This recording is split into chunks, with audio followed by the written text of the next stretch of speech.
कि योगी जी की कुर्सी जाने वाली है। अब सोचिए, मौर्य जी कह दे रहे हैं योगी जी की कुर्सी जाने वाली है, और वो सच बता से जा रही है। वो कह रहे हैं कि वो बार बार दिल्ली जा रहे हैं, लेकिन बात बन नहीं रही है।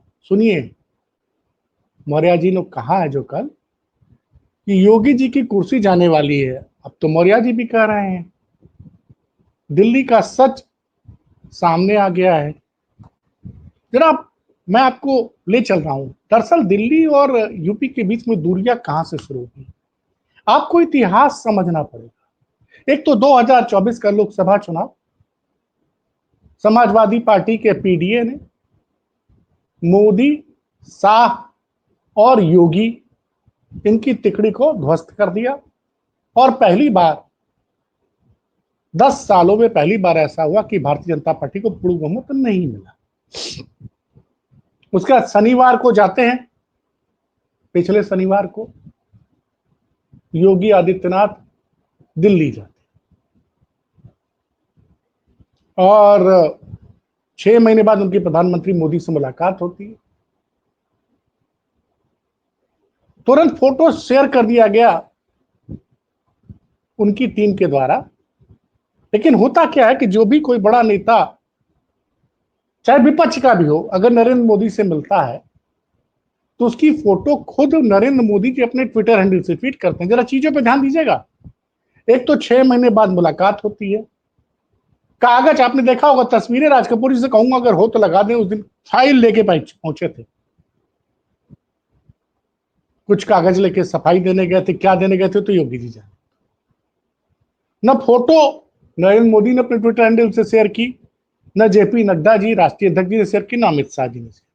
बल्कि अमित शाह जी के साथ जो फोटो आई है उसमें तो ऐसा लग रहा था कि शाह जी थोड़ा खुश नहीं थे।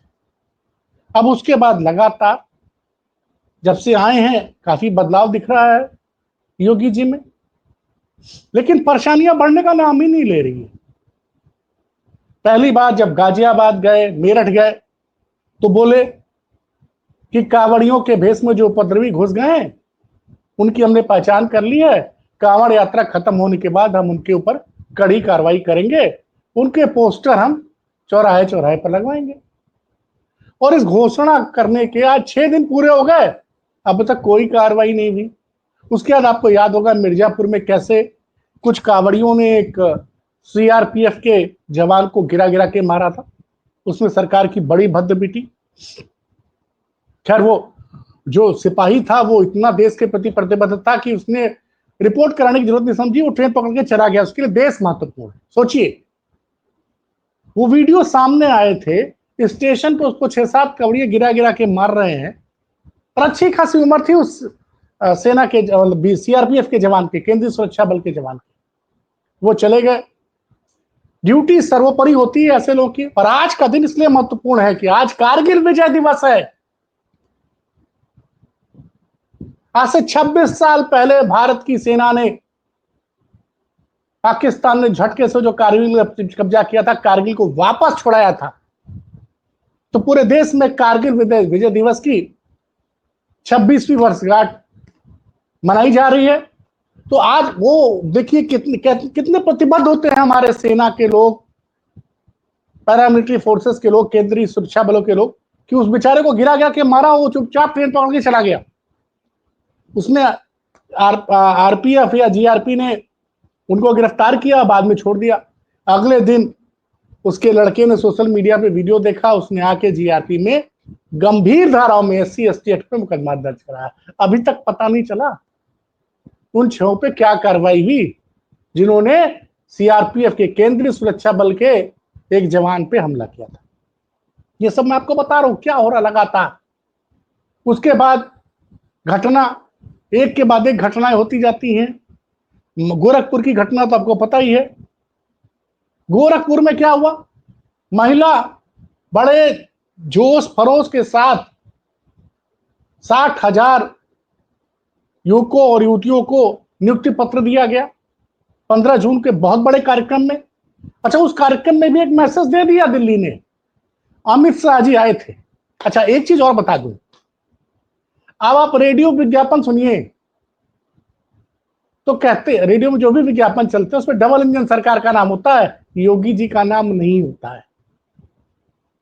नहीं, पहले क्या होता था, हर विज्ञापन में योगी जी का महिमा मंडन होता था। ये मार्च तक चला, अप्रैल तक।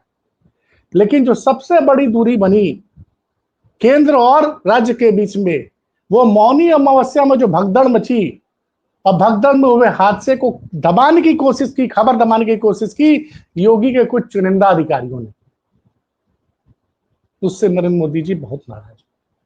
खैर, अब तो कल मौर्य जी ने प्रेस कॉन्फ्रेंस में बता ही दिया कि काफी कमजोर हो गए हैं, बार बार अपनी कुर्सी बचाने के लिए दिल्ली जा रहे हैं।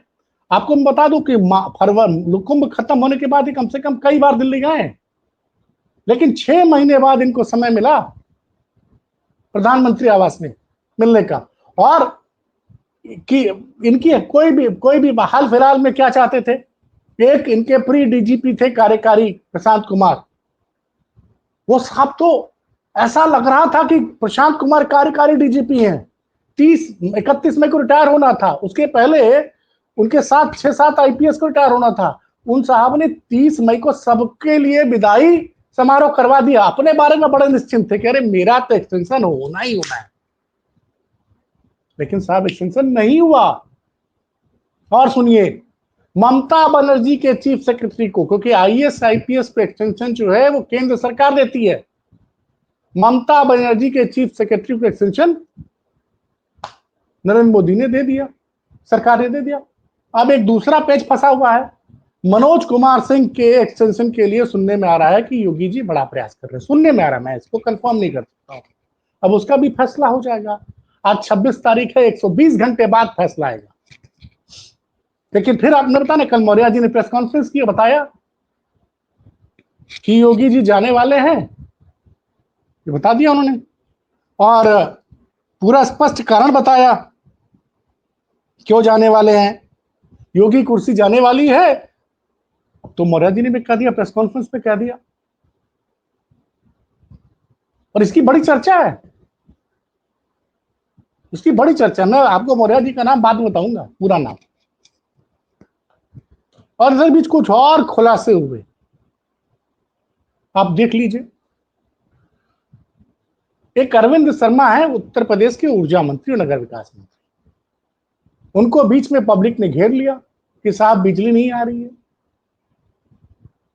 सुल्तानपुर गए थे, बुरी तरह से व्यापारियों ने घेर दिया कि 3 घंटे की बिजली आती, कोई सुनता नहीं है। मुरादाबाद गए तो उनके फंक्शन में बिजली चली गई।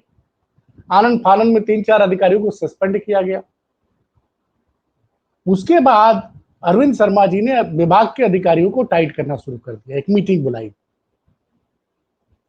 और उन्होंने बोला कि हमने मना किया था कि बकाये के बावजूद लोगों की बिजली नहीं काटी जाएगी, लेकिन यहां तो कुछ अधिकारियों ने गांव की बिजली काट दी। ये उत्तर प्रदेश सरकार के ऊर्जा मंत्री का बयान। और उन्होंने बड़ा डाटा आशीष कुमार गोयल, जो Uttar Pradesh power corporation chairman IAS, उनको भी बोला कि आप लोग की वजह से, बेकमी की वजह से जनता से और जनता जो है विधायकों को और जनप्रतिनिधियों को नाराज है, गाली दे रही है। और ये लगातार खबरें आ रही थी कि भाई, और अरुण शर्मा जी ने कह दिया कि कुछ लोग अगर ये सोच रहे हैं कि मैं ट्रांसफर नहीं कर सकता हूं तो गलतफहमी में न रहे, मैं ट्रांसफर भी करूंगा, और ऐसा ट्रांसफर होगा कि फिर उनको कोई बचा नहीं पाएगा। अब सुनने में आ रहा है कि 2-3 दिन से भाई मीडिया में बड़ी हाईलाइट हो रहा था। तो जिस विभाग की मीटिंग ए शर्मा जी ले चुके हैं, उसकी कल योगी जी ने फिर अपने आवास में मीटिंग बुला ली, और मीटिंग में फिर वही बड़े बड़े दावे। कल के अखबारों की 2 तस्वीर है, राज कपूर जी से कहूंगा लगा दो। कल सुबह हिंदुस्तान अखबार में छपा, जो बयान बाद में भी आया योगी जी का, कि उत्तर प्रदेश में आम जनता को 24 घंटे बिजली मिल रही है। और अमर उजाला अखबार ने खबर छापी, गोरखपुर के बगल का जिला है महाराजगंज, कि गर्मियों उमस में 22 घंटे बिजली नहीं आई और जनता सड़कों पर उतर कर प्रदर्शन कर रही है। और उसके बाद जब योगी जी मीटिंग कर रहे थे, उस वक्त ही लखनऊ में बहुत आंधी, पूरे उत्तर प्रदेश के कई जिलों में कल आंधी तूफान आया था। और कई क्षेत्रों में बिजली नहीं थी। एक आईएएस हैं सूर्य कुमार सिंह, और उन्होंने ट्वीट डिलीट नहीं किया, क्योंकि भाई आईएएस लोग तो ट्वीट डिलीट भी कर देते हैं। कल उन्होंने ट्वीट किया था कि 8 घंटे से गोमती नगर में रहते हैं, गोमती नगर सर्किट सबसे वीआईपी कॉलोनी, वहां कई घंटे से लाइट नहीं थी।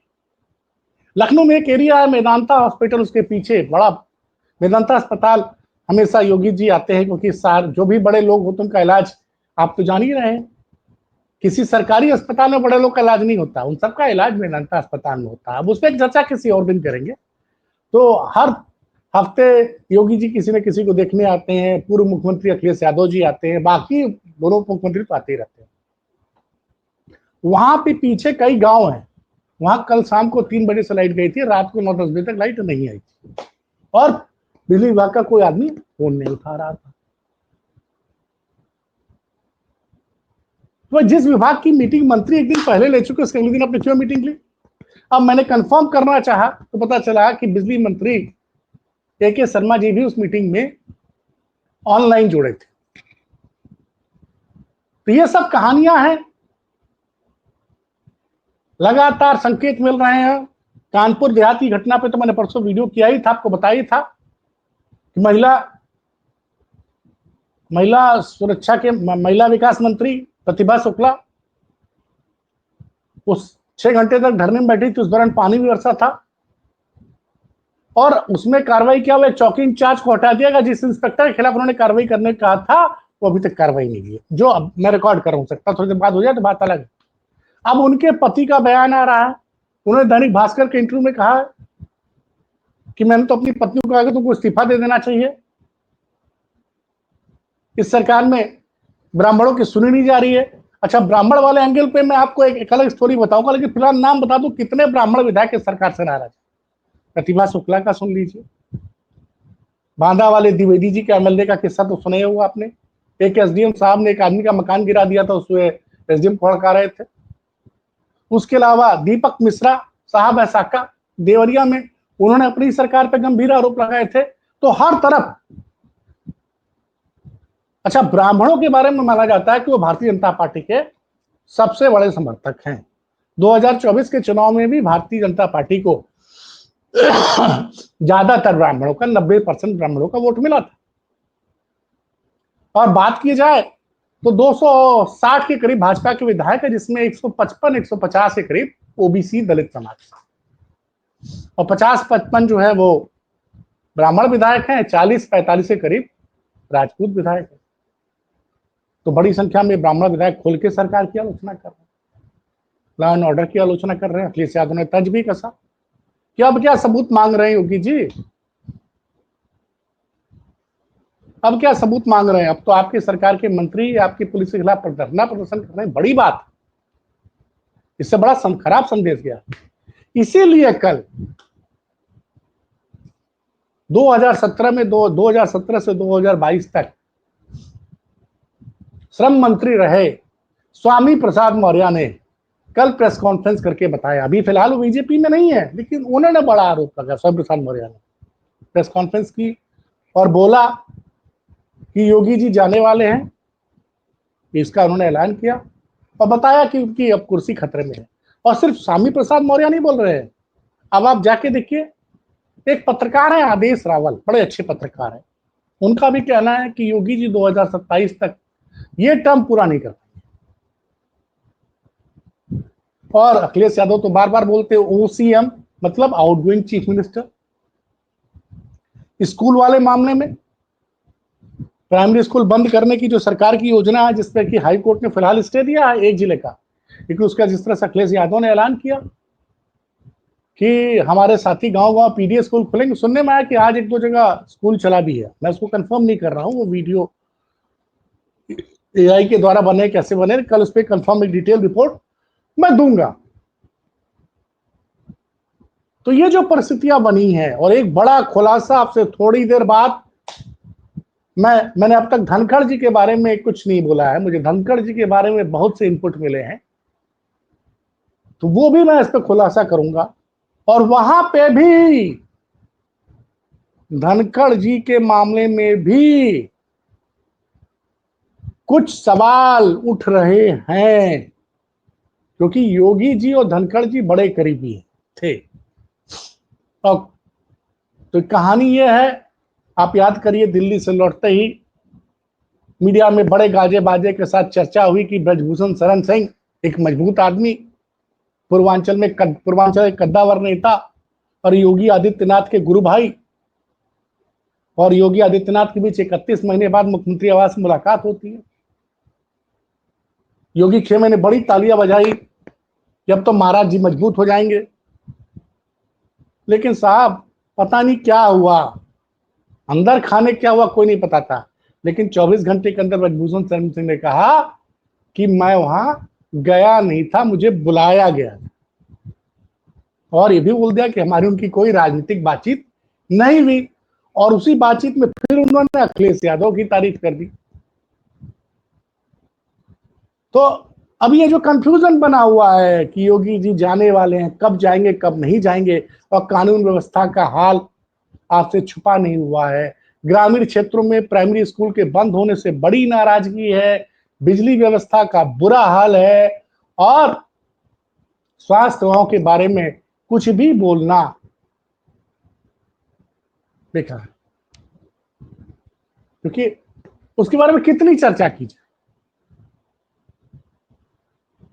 तो हालात जैसे भी हों, फिलहाल ये वक्त बताएगा कि योगी जी कब तक उत्तर प्रदेश के मुख्यमंत्री बने रहेंगे या वो हटा दिए जाएंगे।